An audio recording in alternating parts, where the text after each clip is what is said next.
मित्रों नमस्कार। श्री कुंज बिहारी श्री हरिदास। श्री हरिदास जी एक ऐसे संत हुए जो भगवान को साक्षात प्रकट करने वाले हैं। वृंदावन के अंदर जो बांके बिहारी जी की सुंदर सी छवि है, वो स्वामी हरिदास जी ने अपने भजन मात्र से प्रकट की। स्वामी हरिदास जी तानसेन के गुरु हुए, जो तानसेन राजा अकबर के दरबार में एक संगीतज्ञ के रूप में कार्य करते थे। तानसेन से जब पूछा जाता था कि तुम बहुत सुंदर गाते हो, बहुत अच्छा गाते हो, ये कहां से सीखा, तो तानसेन गुरु को मन ही मन प्रणाम करके कहते थे कि ये सब मेरे गुरुदेव स्वामी हरिदास जी की देन है। एक दिन बादशाह अकबर और तानसेन दोनों बैठे थे, तो तानसेन जब कुछ सुना रहा था तो उस समय पे अकबर कहने लगे कि तानसेन, यदि तुम इतना अच्छा गाते हो तो बड़ी इच्छा हो रही है कि मैं तुम्हारे गुरु को सुनूं, वो कैसा गाते हैं। तानसेन जी मुस्कुराते हैं और कहते हैं कि महाराज, वो कब गाते हैं, कैसे गाते हैं,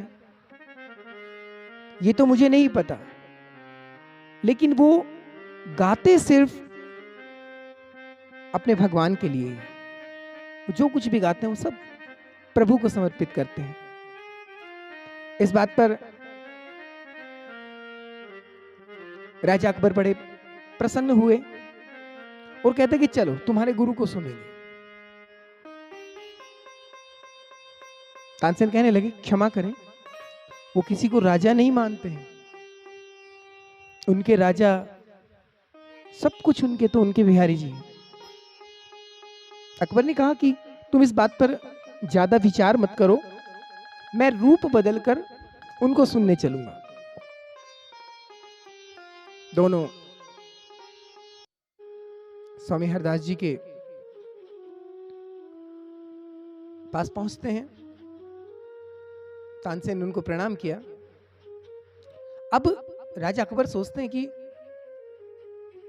किसी महापुरुष के पास यदि जाते हैं तो कुछ ना कुछ तो भेंट लेकर जानी चाहिए। तो वो एक बड़ी सी इत्र की शीशी लेते हैं और स्वामी हरिदास जी के समक्ष पहुंचते हैं।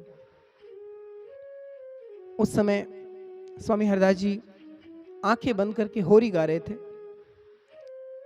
और होरी गाते गाते गाते गाते उन्होंने क्या किया कि जो अकबर अभी तो रूप बदल कर आए हैं, अकबर जो बैठे थे उनके समक्ष वो उठे, उन्होंने वो इत्र की शीशी ली, तोड़ के और बालू मिट्टी में डाल दी।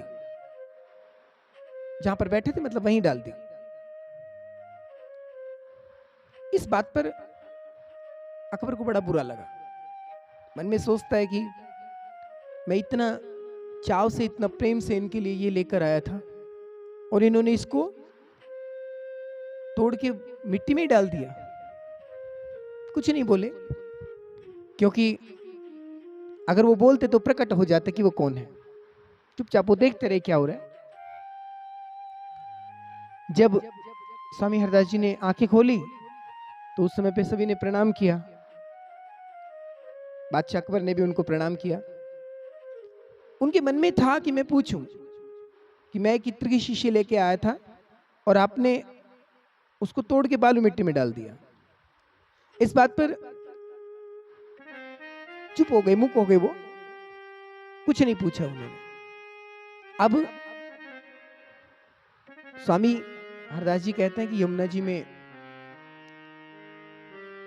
स्नान करो और उसके बाद में छवि के दर्शन करो, उसके पश्चात आप भोजन करो।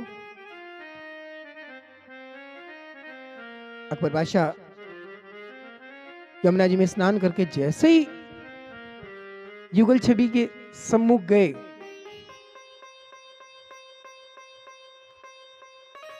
मुख हो गए, चुप हो गए कि ये क्या हुआ। मित्रों, जो इत्र वो लेकर आए थे, जो शिष्य वो लेकर आए थे, वो युगल छवि के कपड़ों से टपक रहा था। मतलब वो ही इत्र जो उन्होंने मिट्टी में डाला था, वो ही इत्र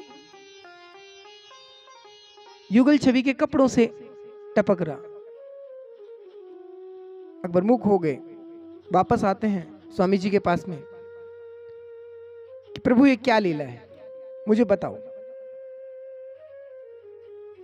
स्वामी हरदास जी कहते हैं कि कौन सी लीला, कैसी लीला। तब वो कहते हैं कि मैं एक इत्र की शीशी लेकर आया था भेंट स्वरूप। मैं जब यहाँ पर लेकर आया, जब उसको मैंने आपके सन्मुख रखा, तो आपने उसको तोड़ के और मिट्टी में डाल दिया, और वही इत्र अब युगल छवि के कपड़ों से टपक रहा है। स्वामी जी मुस्कुराते और कहते हैं कि देखो, जिस समय पे तुम इत्र लेकर आए तो राधा कृष्ण होरी खेल रहे थे, मैं होरी गा रहा था, मेरी आंखें बंद थी। अब राधा जी के कटोरे में रंग खत्म हो गया। अब हम भक्त हैं, हम हमारी श्री जी को कैसे हरा सकते हैं। मैंने तो आओ देखा न ताओ तुम्हारी शीशी उठाई और मैंने राधा जी के कटोरे में डाल दिया। अब उसी में से कन्हैया ने भी चुरा लिया होगा, तो दोनों के कपड़ों से वो टपक रहा है।